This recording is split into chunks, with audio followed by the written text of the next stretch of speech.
राधे कृष्णा। जय बोलो राधा रानी की जय। जय बोलो श्री कृष्ण कन्हैया लाल की जय। जय बोलो वृंदावन धाम की जय। जय बोलो यमुना मैया की जय। जय बोलो गोवर्धन गिरिराज की जय। அழகான கோவர்தனம் என்னும் கொற்றக்குடையே. இந்த கோவர்தன மலையில நாம குசும சரோவரம் அதை சுற்றி உள்ள இடங்கள் பார்த்தோம். அந்த இடத்துக்குள்ளேயே திருப்பி சொல்கிறேன் பரவாயில்ல, உத்தவ பைட்டக் உத்தவர் கோவில், அதுக்கப்புறமா ராதா வனவிஹாரி கோவில், அஷ்டாவக்ரருடைய சமாதி, இதெல்லாம் அங்கே பார்த்தோம். இந்த குசுமவனம், குசும சரோவரம். அதுக்கு அடுத்தது நாரத குண்டம், நாரத பக்தி சூத்திரம் எழுதின இடம், இதெல்லாம் பார்த்தோம். நாரத அப்படின்ற வார்த்தைக்கு ஞானத்தை தருபவர் அப்படின்னு அர்த்தம். அவர் கையில் வச்சிருக்கிற வீணை மகதி அப்படின்னு பெயர். இந்த நாரத குண்டத்திலிருந்து கொஞ்ச தூரம் இப்படி போகணும். போனோம்னா ஒரு இடம் இருக்கு, கோவர்தன் பரிக்கிரமால இந்த நாரத குண்ட், அதுக்கு ஆப்போசிட் சைடில், அதாவது ஒரு குசும் சரோவரில் பக்கத்தில் தான் நாரத குண்டு லெஃப்டில் வரும். திரும்பி மெயின் ரோடில் பரிக்கிரமா மார்க்கத்தில் வந்துட்டு ஒரு 200 மீட்டர் அப்படி போயாச்சுன்னா ஒரு இடம் உண்டு. அந்த இடத்துக்கு பெயர் ஷாமகுட்டி, ஷாமவனம் அப்படின்னு பேர். சின்ன காடு, இது எல்லாமே பார்த்தோம்னா அந்த குசுமவனம், அதனுடைய அது கூட குட்டி குட்டி காடுகள் மாதிரி தான். இந்த ஷாமவனத்தில் என்ன ஸ்பெஷாலிட்டி அப்படின்னா, கோவர்தன மலை இங்கே தான் முதல்ல அதனுடைய கல்லெல்லாம் வெளியில் வர ஆரம்பிச்சது அது அப்படின்னு காண கிடைக்க. கோவர்தன மலை பூமியில் மற்றவர்களுக்கு புலப்படும்படியாக ஆன இடம் இந்த இடம் அப்படின்னு காண கிடைக்கிறது. இந்த இடம் என்ன விசேஷம்னா, ராதா கிருஷ்ண ராச லீலா நடந்திருக்கு. அதாவது கிருஷ்ண ராசலீலைக்கு இடமோ காலமோ எதுவும் முக்கியமில்லை. எங்க வேண்டுமானாலும் அவன் ராசம் ஆடுவான்.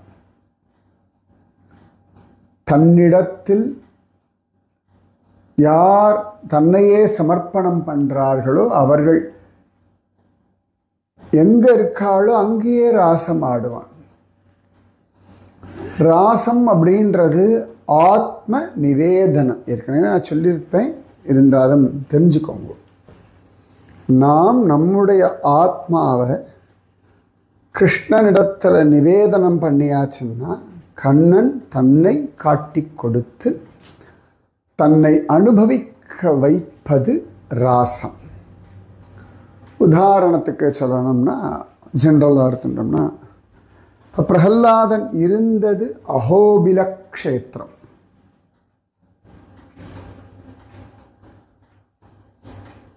இரண்யகசிபு அவனை படாத பாடுபடுத்தினது அங்குதான்.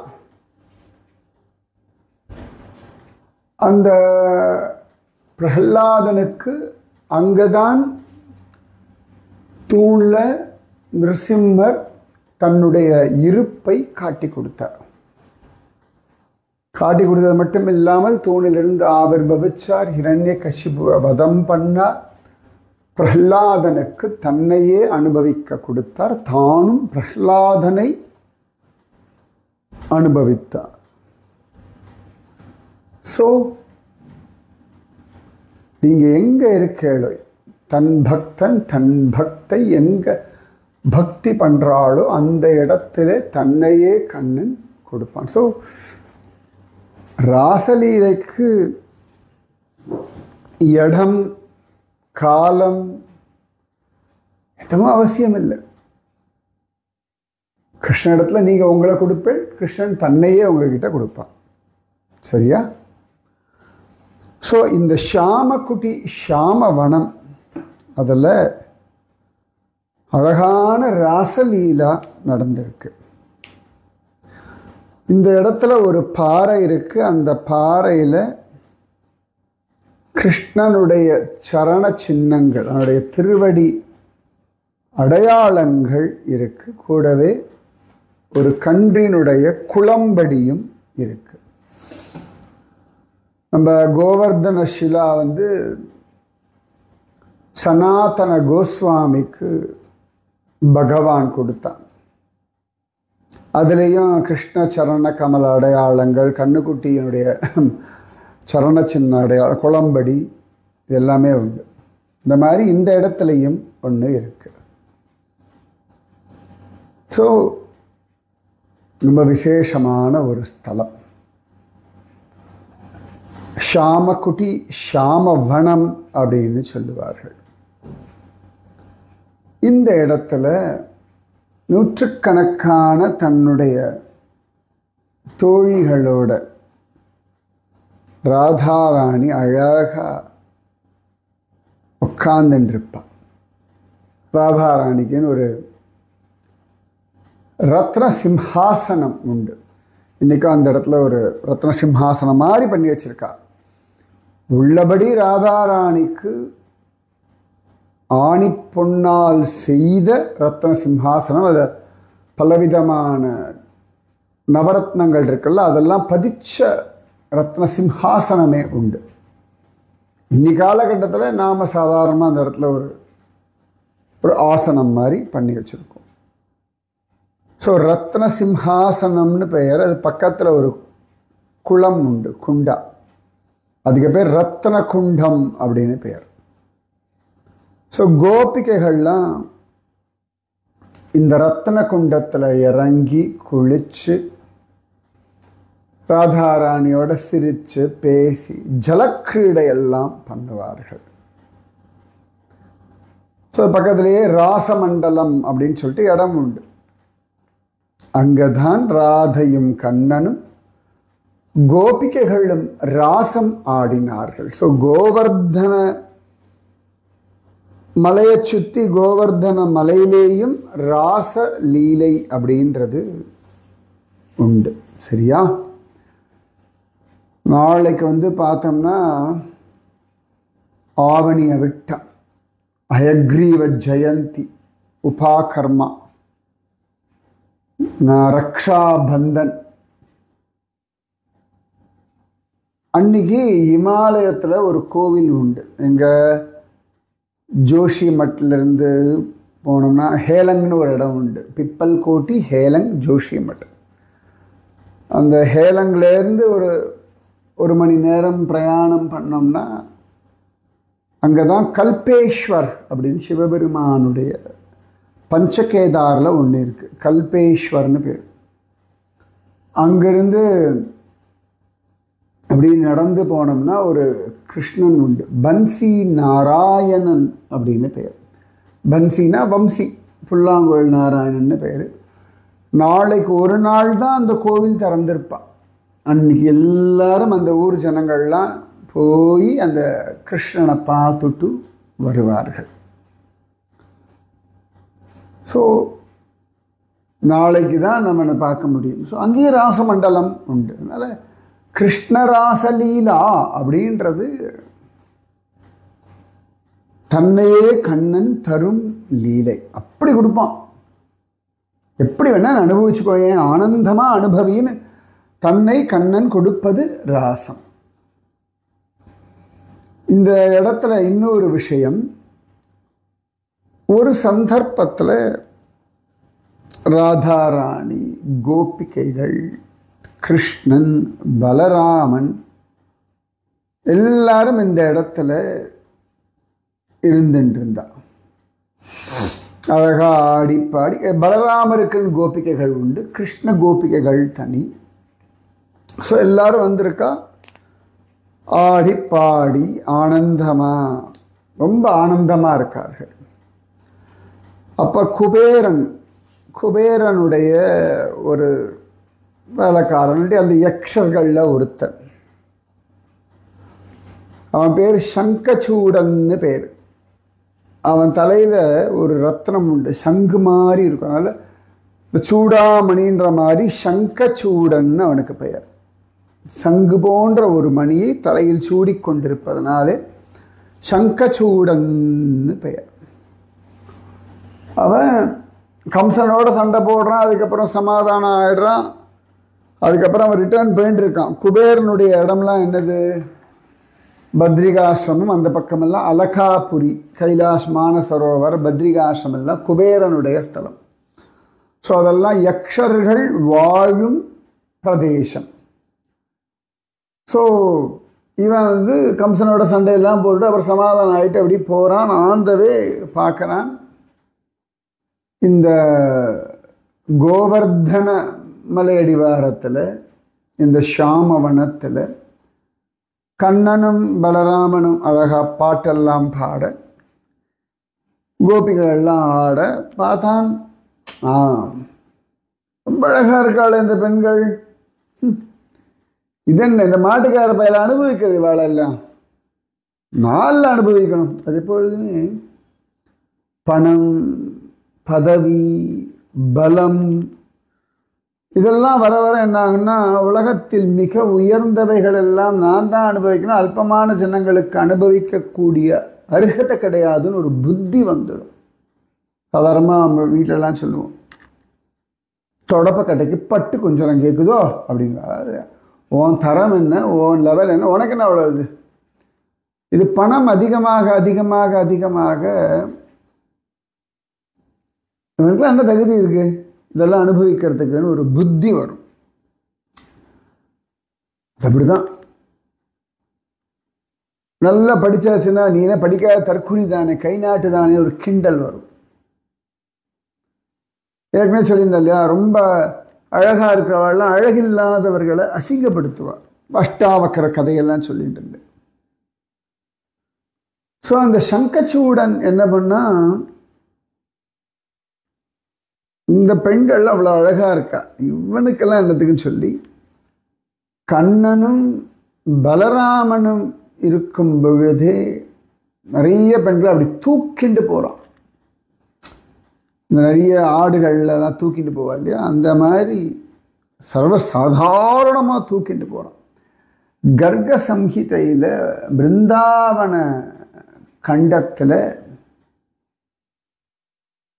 இந்த விஷயம் காண கிடைக்கிறது. 23வது அத்தியாயம் கர்க சம்ஹிதையில். ஸோ இங்கிருந்து, இந்த இடத்துல இருந்து தான் கோபிகைகளை சங்கச்சூடன் தூக்கிண்டு போனான் இருக்கு. கர்க சம்ஹிதையில் முக்கியமாக சதச்சந்திரானனா அப்படின்ற ஒரு கோபி, அவள் பெயர் சதச்சந்திரானனா அப்படின்னு தூக்கிட்டு போறானா. அதில் முக்கியமாக சதச்சந்திரானனான்ற கோபியை தூக்கிட்டு தான் போனான் அப்படின்னு கர்க சம்ஹிதையில் இருக்கு. இப்போ கிருஷ்ணா காப்பாத்து, கிருஷ்ணா காப்பாத்துன்னு அழறா. சிவன் சிரிக்கிறான். இந்த சங்கச்சூடன், நான் யார், என் பலம் என்ன, கம்சனே தோது போயிடான் என்கிட்ட, என்ன நினச்சிட்டு அப்படின்னு சொல்லி சிரிச்சுட்டே போகிறான். பலராமனும் கிருஷ்ணனும் துரத்துறா. ஒரு ஸ்டேஜில் கிருஷ்ணன் தான் நீங்கள் நான் போகிறேன்னு சொல்லி வேகமாக துரத்துட்டே போகிறான். இவன் எவ்வளவு தூரம் ஓடினாலும் பின்னாடியே கண்ணன் வரான். இப்போ ஒரு ஸ்டேஜில் பார்த்தேன், சரி இதை கோபியை விட்டுவிட்டா அவன் நின்றுடுவான் அப்படின்னு பார்த்தா, கோபியை விட்டான்னா இவளை பார்த்துக்கோங்க, சதசந்திரான பார்த்துக்கோங்கன்னு சொல்லிட்டு கண்ணன் ஓடுறான், துரத்தின்றே ஓடுறான். ஒரு பெரிய சால மரத்தை பிடுங்கிறான். சால மரம்னு பேர். அது என்ன மரம் கொண்டு கண்டுபிடிச்சி சொல்லுங்களே. நீங்கள் பிரமிச்சு போய்டுவோம். சில பேர் தெரிஞ்சிருக்கலாம், சில பேர் தெரியாமல் இருக்கலாம். கண்டுபிடிங்க, நாளைக்கு சொல்கிறேன். அடடா இதுதான் சால மரமா அப்படின்னு. கண்ணன் ஒரு பெரிய சால மரத்தை பிடுங்கிண்டு இவனை அடிக்கரேன்னு ஓடுறானோ. இவன் ஓடிண்டே இருக்கான். அந்த பைய எப்படியும் இந்த மாட்டுக்காரன் என்னை பிடிக்க முடியாது நினச்சா, இவன் எங்கே போனாலும் எவ்வளவு தூரம் போனாலும் பிடிக்கிற தூரத்தில் கண்ணன் துரத்தின்னு ஓடி வரான். கடைசியில் அவன் ஹிமாலயத்தினுடைய அடிவாரத்துக்கு போயாச்சு, ரிஷிகேஷ் ஹரித்வார். ஏன்னா அப்படி தானே போகணும் மேலே ஏறத்துக்கு. அங்கே போய் அவன் ஒரு சால மரத்தை பிடிங்கிண்டு அடிக்கிறான். பெரிய சண்டை. கண்ணன் கடைசியில் சங்கச்சூடனை வதம் பண்ணி அந்த சங்கச்சூடன் தலையில் இருந்த ரத்னத்தை எடுத்துண்டு, சங்கம் மாதிரி இருக்குன்னு சொன்னியா, அதை கொண்டு வந்து பலராம இடத்துல கிஃப்டாக கொடுத்தான் அப்படின்னு இருக்கு.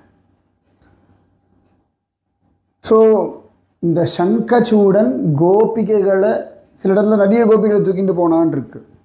கர்க சங்கீதத்தில் சதசந்திரானனா அப்படின்னு சொல்லி ஒருத்தி தூக்கிட்டு போனான் இருக்கு. ஸோ இதுதான் இந்த ஷாமவனம், ஷாமகுடி இந்த இடத்தினுடைய மகாத்மியம். இன்னைக்கு பார்த்தோம்னா அந்த இடத்த ரத்ன குண்டா அப்படின்னு சொல்லுவா, ரத்ன சிம்ஹாசனா அப்படின்னு சொல்லுவார்கள். அவ்வளோ விசேஷமான ஒரு ஸ்தலம். ஸோ ராதையும் கண்ணனும் கோபிகைகளும் ராசமாடின ஒரு ஸ்தலம் இந்த இடம். ஸோ சங்கச்சூட வதம் இங்கே தான் தூக்கிட்டு போகிறோம். அப்புறம் வேறு இடத்துல வதம் பண்ணான் கண்ணன்.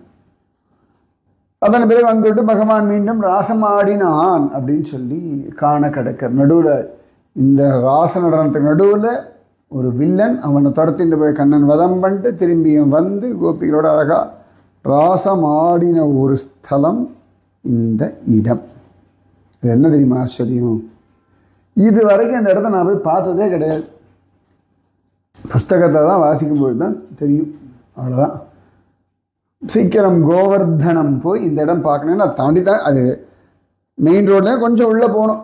அந்த இடத்துல இத்தனைக்கு என்னதுன்னா எனக்கு இப்போ ஞாபகம் வர்றது, அந்த எங்களெல்லாம் அந்த ஒரு இந்த பேட்ரி கார் உண்டு, பேட்ரி ரிக்ஷா, இந்த கோவர்தனத்தை பரிக்கிரமா பண்ணுறதுக்கு. ஸோ அவள்லாம் அழிச்சுட்டு போவா. அவளை சொல்லுவோமே குசும் சரோவர் பார்க்கணும், நாரத குண்டம் பார்க்கணும், டைம் இருக்கிறதா மானசி டிபெண்ட்ஸ் அப்பான் டைமை பொறுத்து இருக்குது. அப்போ அவள் எப்படி பார்க்கலாம் கேட்டால் உடனே சில பேர் சொல்லுவாள் ராதா குண்டு, ஷாம் குண்டை நம்ம கடைசியில் சொல்கிறேன். அது அப்படி ஆரம்பிச்சுட்டு குசும சரோவரம் பார்த்துட்டு நாரத குண்டு பார்த்துட்டு ரத்ன சிம்ஹாசன் பார்த்துட்டு போகலாம். வாசல் ரத்ன சிம்ஹாசனை பார்க்க டைம் இல்லை, அப்புறம் பார்த்துக்கலாம் அப்படின்னு சொல்லுவேன். ஆனால் இதுக்கே டைம் சரியாக ஆகிடும். இது வரைக்கும் நான் பார்க்காத ஒரு ஸ்தலம் கோவர்தனத்தில் இது. நிறைய நான் போய் பார்த்துட்டே நினைக்க வேண்டாம், நிறைய இடங்கள் தேடின்னு இருக்கேன். ஒவ்வொரு காலகட்டத்தில் கண்ணன் ஒவ்வொன்றையும் காட்டி கொடுக்குறான். ஸோ சீக்கிரம் இந்த இடத்த பார்க்கணும். ஷாமகுடி, ஷாமவனம்னு பேர். ரத்னகுண்டம், ரத்ன சிம்ஹாசனம். கோவர்தனத்தில் ராசம் நடந்த ஒரு ஸ்தலம். சரியா, ராசம் நடந்து கொண்டிருக்கும் ஒரு ஸ்தலம் இது. ஜெய் போலோ ராதா ராணிக்கு ஜெய். அதுவும் ராதா ராணி ரத்ன சிம்ஹாசனத்தில் உட்காந்துருப்பா அப்படின்னா எவ்வளோ சக்தி.